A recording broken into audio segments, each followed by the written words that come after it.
Good morning, my dear children. How are you all? I hope you all are fine and taking care of yourself. Okay, students, today we will be doing literature, poem, The Clod and the Pebble. Clod means a lump of clay or earth, and pebble means a small round stones. Now, The Clod and Pebble is a poem written by William Blake. In this poem, love is explained, innocence and experience is explained. Now, in this poem, Clod is telling about his innocent love, and while Pebble is describing about love being selfish. Now, Clod of clay says that love is selfless and compares it to heaven, while Pebble discusses love to be selfish, and he says that love is only to meet our needs. And he says that the person who loves the other person only because he wants his desire or his needs to be fulfilled.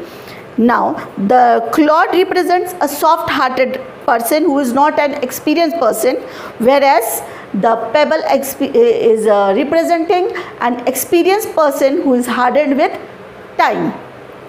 Now, love seeks in not itself to please.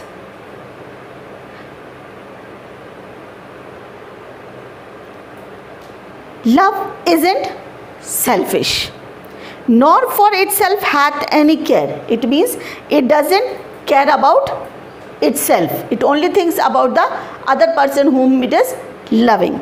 But for another gives its ease. Love gives only ease to the other person. It makes the other person comfortable and builds a heaven in hell's despair. And it builds a heaven on the earth for the person whom you love, where he finds everything to be a hell, but he is comfortable with his love. So sung a little clod of clay, trodden with the cattle's feet, but a pebble of the brook waddled out, these meters meet. Now here, children, please do not take the literally meaning of these lines, but you need to take the personification of these lines. Personification means when a non-living thing is compared with a human being. Now here, as I told you earlier, that the clay is being compared with a soft-hearted person who is innocent, who is not experienced, whereas the pebble is being compared with a round stone, a hardened person who is experienced with time. Okay, so it is saying that the clod is being ruined by the feet of the cow, the cattle who is walking by it. Love seeks only self to please, to bind another to its delight, joys in another's loss of ease, and builds a hell in heaven's despair. Now it is saying, now it is explaining, the poet is explaining a total contrast of the first paragraph. It is saying that love is selfish and it is only to make oneself happy. It is not to make the other person happy. It is only to make the other person uncomfortable. And it's like a hell. It does not make heaven for anybody. It's like a hell. It is just selfish.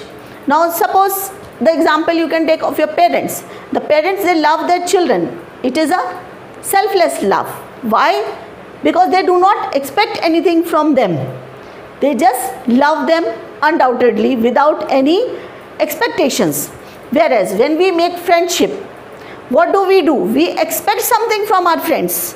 So here the love is selfish. Why? Because we want, okay, I did this for you, so you do this for me. I gave you my notes, now you take me to canteen. So here the friends are expecting something from their friends. So here the love become selfish. If you love your friends, you love your parents, it should be unselfish, unconditional. There shouldn't be any conditions for the love. So these are the two contrast descriptions of love. One is describing love as selfish, while the other is describing love as selfless. One says that love makes heaven for the other person, while the other says that love is like a hell. With this, we have finished the explanation of the poem. I will be sending you the question answers in the group. You need to complete your work. Any doubts if you have, you can ask me in the group.